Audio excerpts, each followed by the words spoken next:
ሰላም ጤና ይስጥልኝ ክቡራትና ክቡራን የጠበቃ ዩሱፍ የዩቲዩብ ቻናል ተከታታዮች እንዴት ናችሁ?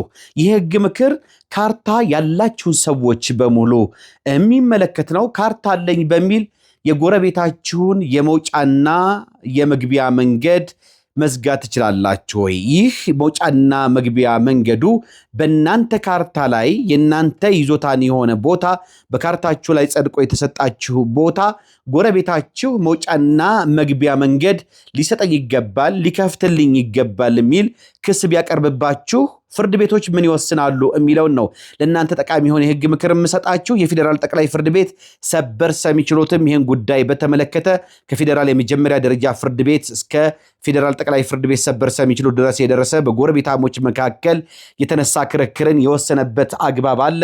ፌዴራል ጠቅላይ ፍርድ ቤት ሰበር ሰሚ ችሎት የሚሰጠው ውሳኔ እንግዲህ እንደ ህግ የሚቆጠርና አስገዳጅ መሆኑን በተደጋጋሚ ነግሬያችኋለሁ። ይህንን ማወቅ ይጠቅማችኋል።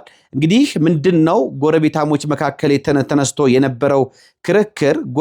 አንድ ጎረቤት የመሬት ይዞታ ማረጋገጫ ካርታ ተሰጥቶናል በሚል ምክንያት ለረጅም ጊዜ ሲጠቀምበት የነበረውን መውጫና መግቢያ መንገድ በካርታችን ውስጥ ተካቷል በማለት ዘግተውብኛል ጎረቤቴ፣ ስለዚህ መንገዱ ሊከፍቱልኝ ይገባል በሚል በጎረቤቶቿ ላይ ክስ ታቀርባለች። የፌዴራል የመጀመሪያ ደረጃ ፍርድ ቤት የጎረቤታቸውን መውጫና መንገድ መዝጋታቸው አግባብ ስላልሆነ መንገዱን እንዲከፍቱ ሲል ይወስናል። በዚህ ውሳኔ ቅር የተሰኙት እነዚህ መንገዱን በካርታችን ላይ ነው፣ ስለዚህ ልንገደድ አይገባም፣ የራሳችን ይዞታ ነው፣ መንገድ የመክፈት የመስጠት ግዴታ የለብንም በሚል ቅሬታ የሚያቀርቡት ሰዎች ለፌዴራል ከፍተኛ ፍርድ ቤት ይግባኝ ይላሉ።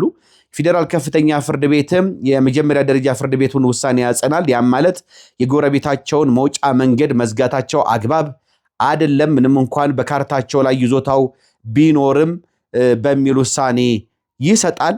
እንግዲህ በዚህም አልቆሙም እነዚህ ሰዎች። የፌዴራል የመጀመሪያ ደረጃ ፍርድ ቤት እንደዚሁም ደግሞ የከፍተኛውን ፍርድ ቤት ውሳኔ በመቃወም ለፌዴራል ጠቅላይ ፍርድ ቤት ሰበር ሰሚ ችሎት በካርታችን ላይ ያለን ይዞታ ማረጋገጫ ካርታ ተሰጥቶን እያለ ለመንገድ ለጎረቤታችን እንድንከፍት ተብሎ መወሰኑ አግባብ ስላልሆነ ይሻረልን የስር ፍርድ ቤቶች ውሳኔ የሚል ቅሬታ ያቀርባሉ። ጉዳዩን የመረመረው የሰበር ሰሚ ችሎቱም እንግዲህ ምንድን ያለው? ካርታ መኖር ብቻውን መብት አይሆንም። አንድ ሰው የመሬት ካርታ ስላለው ብቻ የሌላን ሰው መተላለፊያ መንገድ መዝጋት አይችልም። በፍትሐብሔር ሕጋችን አንቀጽ 1227 መሰረት አንድ ይዞታ ወደ አደባባይ መውጫ መንገድ ከሌለው በጎረቤቱ ይዞታ ላይ መተላለፊያ መንገድ የማግኘት መብት አለው በሚል ተደንግጓል። ስለዚህ ካርታ የሚሰጠው አካልም ወይም መሬት አስተዳደር ማለት ነው የሰውን መውጫ መንገድ የሚዘጋ ካርታ ማዘጋጀቱ በራሱ ህገወጥ ተግባር በመሆኑ ጎረቤቶ ካርታ ስላወጣ ብቻ መውጫ መንገዶን ሊዘጋ አይችልም። ካርታው ከመውጣቱ በፊት የነበረ መውጫ መንገድ ካለ ያ መንገድ ሳይከበር የሚሰጥ የይዞታ ማረጋገጫ ካርታ በህግ ፊት ተቀባይነት የለውም። በመሆኑም እንግዲህ ካርታ አለኝ በሚል የጎረቤትን መውጫ መንገድ መዝጋት አይቻልም በሚል የስር ፍርድ ቤቶችን ውሳኔ አጽንቷል። ስለዚህ ምንም እንኳን በይዞታው ላይ ካርታ ቢኖራችሁም በይዞታው ላይ በቦታው ላይ መብት ቢኖራችሁም ነገር ግን ይህ የተሰጣችሁ ካርታ የጎረቤታችሁን መውጫና መግቢያ መንገድ የዘጋ መሆኑ ከተረጋገጠ ካርታችሁ በህገወጥ መንገድ እንደተሰጠ ነው የሚቆጠረው። መሬት አስተዳደርም ይህንን ድርጊት ማድረጉ አግባብ አይደለም።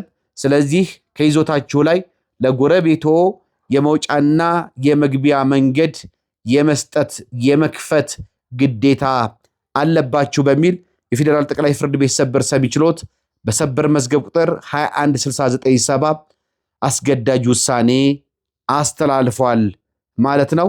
ስለዚህ በዚህ ከመውጫና ከመግቢያ መንገድ ጋር በጎረቤታሞች መካከል የሚደረጉ ክርክሮች በዚህ አግባብ የሚዳኙ ነው የሚሆነው።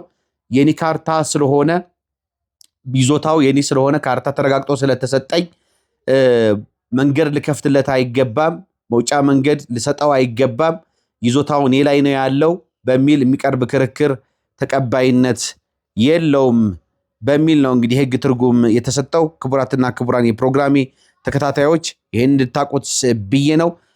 መሰል ጠቃሚ የህግ መረጃዎች በጠበቃ ዩሱፍ የዩቲዩብ ቻናል ላይ ይለቀቃሉ። እንደዚሁም ሌሎች አጫጭር የህግ ምክሮችና መረጃዎችን ለመስማት ቲክቶክ ቻናሌን ጠበቃ ዩሱፍ ብላችሁ ብትፈልጉ ታገኙታላችሁ። እሱንም ፎሎ ማድረግ አትርሱ። ይህን ቻናል ሰብስክራይብ ያላደረጋችሁ የፕሮግራሜ ተከታታዮች ሰብስክራይብ አድርጉት። እንደዚሁም ይህን ቪዲዮ ላይክ እና ሼር ማድረጋችሁን አትርሱ። መልካም ጊዜ እንዲሆንላችሁ እመኛለሁ።